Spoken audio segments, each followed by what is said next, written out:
ഞാൻ വള്ളത്തോട് സി ആണെന്ന് അറിയാമോ? അറിയാം. ഇത് കഞ്ചാവാണെന്നും ഇത് മയക്കുമരുന്ന് ഇനത്തിൽപ്പെട്ട് സർക്കാർ നിരോധിച്ചിരിക്കുവാണെന്നും അറിയാമോ?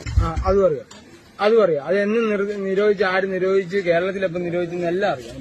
അതിനെപ്പറ്റി അറിയാം.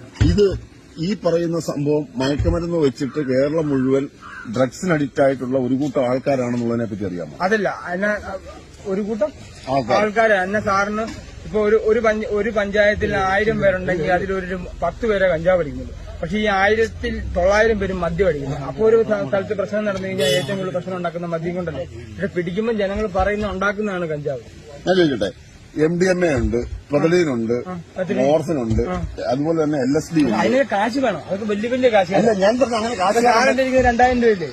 ഈ 2000 രൂപയുടെ ഡബിൾ വേണം MDMA മേടിക്കാൻ. ഞാൻ പറഞ്ഞു 2000 രൂപ നീ ഇത് വിറ്റിട്ട് കിട്ടിയ കാശല്ല. പക്ഷെ ഈ 2000 ഡബിൾ വേണം MDMA മേടിക്കാൻ. അപ്പൊ ആരും പോവും. ഞാൻ പോകത്തില്ല ഒരിക്കലും. എനിക്കത് എത്ര പങ്കുണ്ടെങ്കിലും ഞാൻ MDMA കാശ്. അപ്പൊ നീ ഇപ്പോഴും വിചാരിക്കുന്നതും വിശ്വസിക്കുന്നതും ഈ മയക്കുമരുന്ന് വിൽക്കുന്നത് തെറ്റല്ല എന്നാണ്? മയക്കുമരുന്നെല്ലാം തെറ്റാണ്. ആശുപത്രി. പക്ഷെ ഇത് മയക്കുമരുന്നാണോ? അല്ല, ഇത് മയക്കുമരുന്നിന്റെ കൂട്ടത്തിൽ സർക്കാർ 85 പെടുത്തിയത് വെറും 29 വർഷമായിരുന്നു. ഇത് മയക്കുമരുന്നല്ല, കഞ്ചാവ് മയക്കുമരുന്നല്ല. 39 വർഷമായിരുന്നു. കഞ്ചാവ് മയക്കുമരുന്നല്ല. മയക്കുമരുന്ന് സർക്കാർ പെടുത്തിയതാ. അത് പൊതുവെ ഒരു പ്രകൃതിയുടെ ഇത് നോക്കുവാണെങ്കിൽ ഒരിക്കലും ആരും പറയത്തില്ല. കാരണം ഇതിനെ പറയത്തില്ല.